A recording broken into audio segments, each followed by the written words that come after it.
What is going on, Thumbs? This is Sunbrother 2, bringing you guys our Week 1! That's right, Week 1 is finally here for the PGL, NU and below off-season, or Season 1, I should say. This week, the Salt Lake City Swamperts are going to be taking on Coach PhantomBass and the New York Cosmogs. If you guys are excited for this brand new league to be kicking off in such an amazing style with all new graphics, definitely hit that like button down below. And if you are new here, coming and seeing this from Phantom's side, then definitely subscribe. I definitely try and put out content like this all the time for you guys. But let's go ahead and jump into our team builder for Week 1. That's right, the team builders are always so much fun. I love putting these things together because it just gets my ideas flowing with the Pokemon that, you know, Phantom's drafted, the Pokemon I've drafted, and I get to break down each and every team and so on and so forth. So just looking at his team right here, he's got probably one of the scariest teams I've ever seen. Being able to draft both Dugtrio and Gothitelle, both of them are able to use their trapping abilities here, so it's very, very scary. But like I said, Dugtrio starting off everything, such a high speed stat. I think it's like base 120 or 125, something like that. Super fast, but super frail on that end, not being able to take a lot of hits, so usually it is seen holding either a Focus Sash or maybe a Ground EMZ just to hit something as quick as it can. Sucker Punch shenanigans also can ensue, but all in all, very, very scary mon. If we don't play our cards right, if we don't lead with the right mon, this thing can come in, it can trap whatever mon we have and just go ahead and just wreck house. Next up, we have the Slurpuff. Slurpuff is super scary. Being able to just belly drum, belly drum is something that I am really afraid of. I can't even speak. I'm so excited and I'm so scared. Just Z belly drum, being able to fill up surplus health, then automatically hit the belly drum off, +6 attack. It's got Drain Punch for longevity, play rough. It's just super scary. It could also even set up sticky webs for itself if I am not mistaken, so something we do have to be cautious about. Going on Gothitelle, like I said, another trapper for his team. Honestly, Gothitelle scares me more than Dugtrio, just because I've seen how Gothitelle has worked in the past with VGC recently, and Gothitelle can be such an offensive mon, but it can also be so bulky and hurt your team at the same time. With that arena trap ability, it can just wear down teams by itself, and we have to play our cards right and make sure that we don't get trapped by either this mon or the Dugtrio. Up next, we have Dodrio. Dodrio, I know a little bit about from facing Blazing Squid a few times in the past, the LEL. Dodrio, very fast bird type, wow, a flying type, 115, 115 speed if I'm not mistaken. Gets access to jump kick and such. I believe it got an attack raise as well, making it hit a little bit harder. But jump kick, brave bird shenanigans. The set I hope that Phantom doesn't use, that I know Blazing Squid has used against us in the past, is a Focus Sash Endeavor quick attack set. And just problematic for any of our mons, really.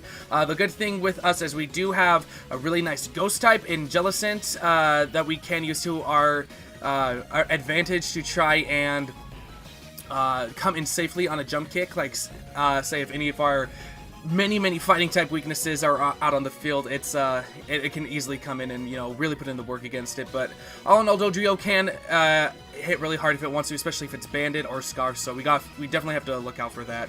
Then Electros is up next. Electros having no weaknesses whatsoever, having access to Levitate.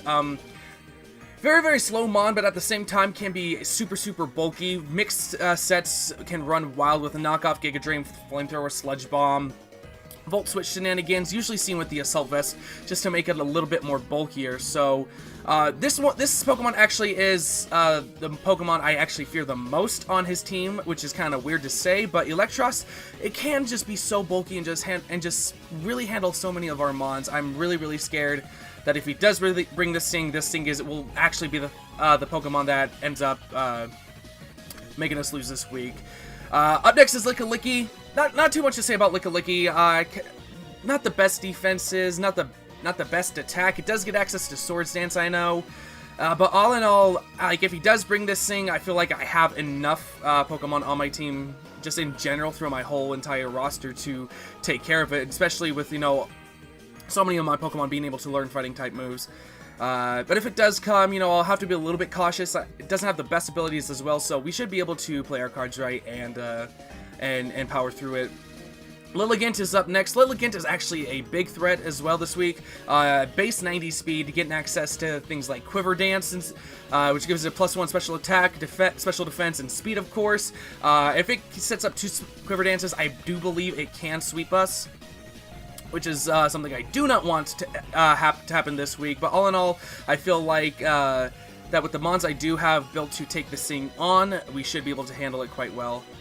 Next up is Charizard. Charizard, by itself, can get access to both its physical and special attacking sets that it can get from its Mega Sides.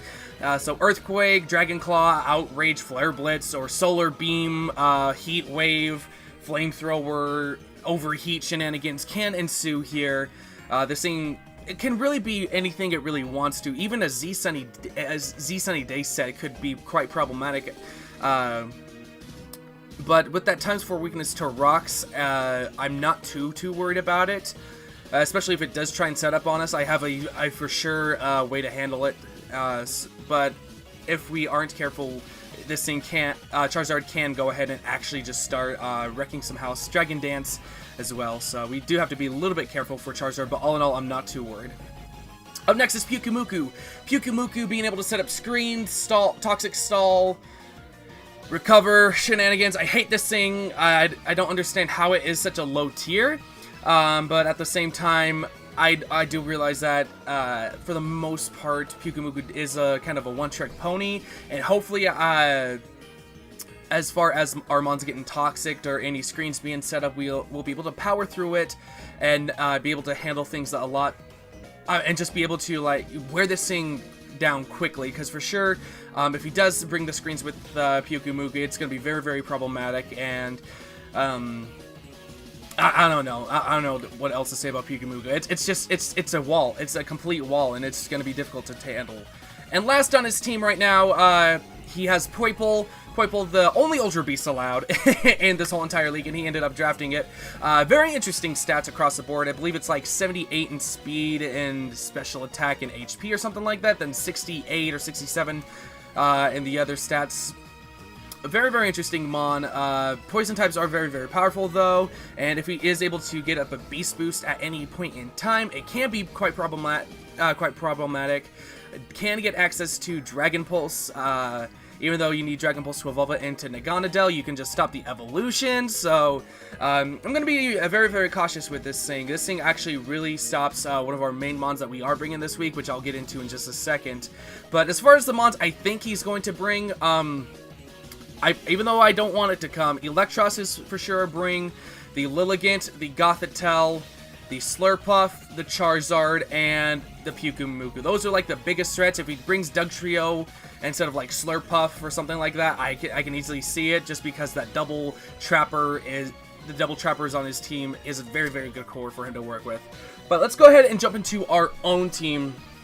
For our own team right now, we have, starting off, I was like looking at things and it's like, well, I need something to easily come in on that Dodrio. I need something to really be to eat up a lot of physical hits here, especially with that Slurpuff there as well. So I decided to go for Aqua Velva, our Jellicent, Rocking Low Leftovers, and the Cursed Body ability. I was looking through it and I realized, you know, the more and more I thought about it, Cursed Body works so much more. He does not have I mean, while he does have Pyukumuku, he doesn't have like an attacking offensive water type on his team, so because of that, Cursed Body was probably the better choice for me to bring. I debated actually wanting to bring Damp, and just in case Licky did want to go for Explosion.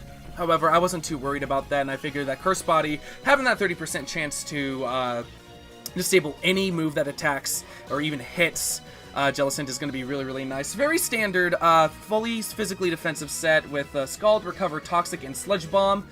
Scald burns are always nice. It really helps with the Charizard and the Dodrio, as well as the Dugtrio can really just two-shot or even one-shot a couple of these things. Recover for longevity. Toxics to try and put on that Pyukumuku. I know Pyukumuku can heal itself if I'm not mistaken, but all in all, if we're able to get a Toxic off on something, it's going to be really, really nice, being that the Pyukumuku for sure, and the Slurpuff, especially if that Slurpuff wants to try and set up on us. And Sludge Bomb is there just for that potential switch in for the Slurpuff or the Lilligant. I do see the Lilligant switching into Jellicent more so often than not, just because we are a physically defensive wall, and Lilligant is like a really easy switch in. So if we are able to catch him on that switch, we could do, I believe, upwards of 60% to this Lilligant. So if we make that call correctly, it's going to be really nice. And also Sludge Bomb, 30% chance to poison. I'm not against that. I definitely am not. But coming up next on our team, to round off kind of our walls for this week, is going to be Felicity, our Mesprit. Felicity, fully specially defensive set, just about. We have 20 speed on there to help outspeed. I believe it's, let's see, what was it on his team? The 80 speed mon, I think it might have been the Gothitelle itself. Yeah, I think it might have been the Gothitelle to outspeed just by a little bit if he wants to go for a fully defensive set and not run any speed on that Gothitelle, especially with the trapping set. I can see that happening. This set was really, really tricky. I debated a lot on what to bring. I thought about Calm Minding because I would be able to be trapped. I could eat up the hits from the Doug Trio. I could set up on Gothitelle all day. But then at the end of the day, it's like I didn't really feel comfortable bringing Calm Mind. I just really didn't. And so instead I opted to go with Psychic, Ice Beam, U-Turn, and Stealth Rock. Stealth Rocks are so important for us this game just because of the Charizard and the Dodrio. The Charizard especially being able to take 50% damage from that, and even breaking any potential sashes such as on the Doug Trio, or even the Poipole. It's going to be really, really nice to go ahead and break those sashes and then guarantee something can come in afterwards and really knock them out. U-Turn helps us get out of the any of the trappers, which is really nice. Ice Beam helps with the Lilligant as well as the Dodrio, and then Psychic for just basic stab damage all around. The only thing that really does come in and eat up hits is going to be that Gothitelle, but like I said, we can go ahead and U-turn out. We can do actually a pretty good, decent amount of damage to it, U-turning out, so it's going to be very, very nice to bring this special defensive wall. Like I said, I actually need to make this calm-natured, calm-natured. I better actually message my Jenner and let him know about that right now. Give me 1 second here, you guys. Ooh, I'm glad I caught that. See, this is another good reason why I do team builders. This is a perfect example why you do team builders, so you can actually catch dumb things that you do here. But while I'm getting that set up, I'm going to go ahead and transition onto the next mon that we are going to be bringing, and probably one of my favorite sets here. It's going to be Jelly Rolls, our Hariyama Jelly Rolls. I love this Pokemon so much. I really, really do. I love Jelly Rolls with all my heart. Such a good mon. Running the, of course, the Flame Orb set. Sorry, you know, the stuff is going on in the background. There we go. Okay, so I can jump out of that. Pull this back up, but yeah, like I said, a Flame Orb Gut set just is so powerful here, you guys. We have Close Combat for General Stab. It'll help wear a lot of things down. In fact, I think we might be able to two-shot the Pyukumuku, which is nice. Bullet Punch to get hit any of those mons that really do outspeed us, more so the Doug Trio, especially if we break a sash. The Slurpuff outspeeds us, we'll be able to near two-shot that. As well as we have Fake Out, just so we can even potentially pop our Flame Orb if we want to lead with it, especially against the Doug Trio. The best situation is for us to go ahead and, if he doesn't bring the Gothitelle and he has Doug Trio, I'm probably 100% leading this this Hariyama, just because Fake Out does do so much, and then Bullet Punch can turn around and finish the knockout there, and we'll probably only take maybe Sucker Punch damage. So it's really, really nice that we have that. Knockoff as well, you know, if there's not a good, you know, if I feel like he is going to switch out, Knockoff is just going to help so much. You know, Knockoff users are godsend in Draft League format, and it just all in all is just a wonderful wall breaker. It really handles the Doug Trio quite well. The Gothitelle, if we can get the right switch in there, of course we're going to be able to hit it hard. And being able to wear down the Pyukumuku, like I said, is probably going to be a main objective for it. As well as the Electros as well, I will say. Then coming up after that, we are going to be bringing in the big boy himself, the Arnold Palmer, our Alolan Executor. Almost a very, very standard set here in regards to what an Alolan Executor really does bring. It's a Trick Room Dragonium Z set, so big surprise there. Just, it hits so hard, and the fact that it is so slow, the only things that really outspeed us in Trick Room are going to be that Pyukumuku and maybe like a min speed, negative speed.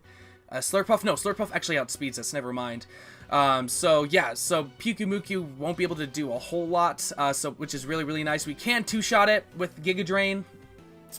And Giga Drain is just for longevity. We'll be able to eat up hits all day against the Doug Trio, get some health back there.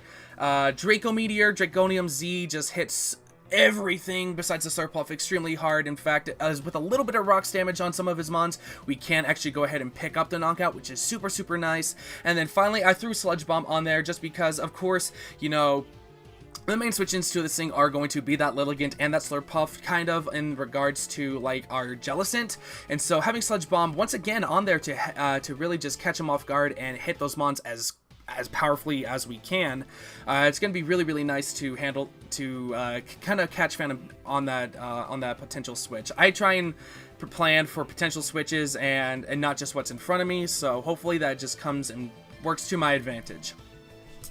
Up next on the team, it's going to be our only fastest mon this week, which is a little bit scary if you think about it, but we're going to go ahead and bring in Thea, our Lycanroc. It's a max speed set. Yeah, it's a max speed set. Jolly 252, speed and attack. Just, it's with the Dodrio, I would have wanted, without the Dodrio there, I would have wanted to have sped crept the Charizard, which I think we might have been able to run max speed Adamant, but because the Dodrio is there and the threat is real, I didn't want to risk anything. Yes, we do have Excel Rock on there, but it's just for safety purposes. We're Life Orb, Cell Rock, like I said, it hits the Charizard, we get the knockout. If we get a little bit of Rocks damage, we get the knockout on Dodrio. It does a little bit of damage to the Electros, which is nice. Then we also have Iron Head, specifically for the Slurpuff. Being able to outspeed that is going to be really nice. Then we have Fire Fang for the Lilligant, as well as just getting a little bit of chip damage on things. Potential of burn is always nice. And then I have Crunch specifically for that Gothitelle. Going through each and everything, I'm realizing I don't have too much for that Gothitelle, and if it's going to be bulky enough, I might just sit on the team.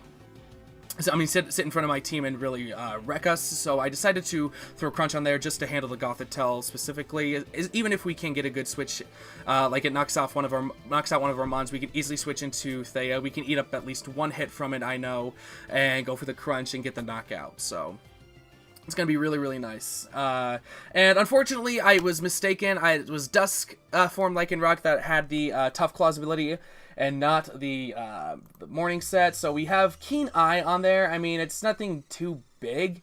I mean, it's like probably the best move that I can put with it, but all in all, it's a very powerful set. I can't wait to use Thea. It's one of my new favorite mons outside of, actually inside Generation 6, and yeah, so it's gonna put in the work. And last but not least, you guys, you know, how can you not bring this guy? How can you not bring the Gato Blanco, our Incineroar baby? Bring in a very awesome set, and shout out to the Blazing Squid for showing me this set, or just showing me just what the potential was that I could bring with this. I debated so hard for so long on what set to bring with this, and finally I was messaging Blazing Squid. I'm like, dude, I do not know what item or what set to bring with this thing. And he's like, dude, you're an idiot, bring a Shed Shell. And so because it's like, oh my gosh, you are totally right, because Incineroar is such a powerhouse. It really is. And so with the Shed Shell, we'll be able to actually swap out of the Doug Trio if we do get trapped by it, which is super nice. Like I said, if the Gothitelle and the Doug Trio come, I might lead Incineroar. If only Doug Trio comes, I might just lead the Incineroar. I mean the Executor, and then if Gothitelle comes, I think I'm just gonna lead Incineroar as well, because we just have a super powerful set to deal with those two mons between the two on our team. We have Fake Out once again. Fake Out just breaks sashes. It helps us with the Doug Trio. And just being able to see what Phantom's going to be going for the next turn is going to be really nice. There's no ghost types on his team, so we can freely fake out continuously. Darkest Lariat, just all in all, powerful dark type move. It one-shots the Gothitelle, disregarding any sashes, but then that's what fake out is for. Then I believe it even has potential to two-shot the Electros and the Pyukumuku, depending on the sets. If the Pyukumuku is more especially defensive, I believe we do two-shot. Flare Blitz, of course, is all around a very, very powerful fire move, hitting things as hard as we can. We two-shot the Licky, we one-shot the Lilligant.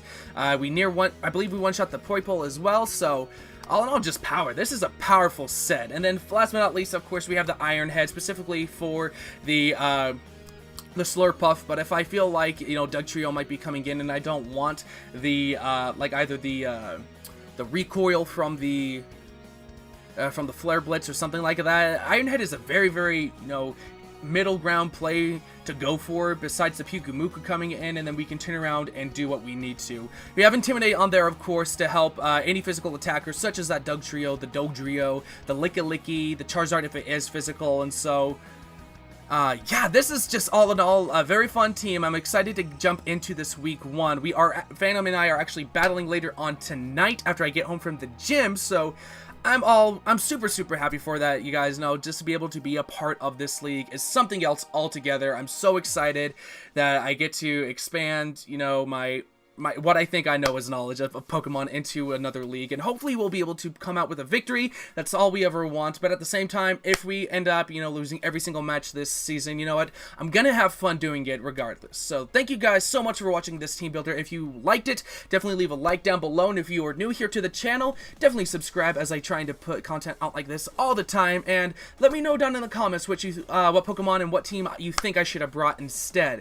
But that's going to do it for me, guys. Thank you so much for watching. My name is Sunbrother2, and I'll see you in the next one.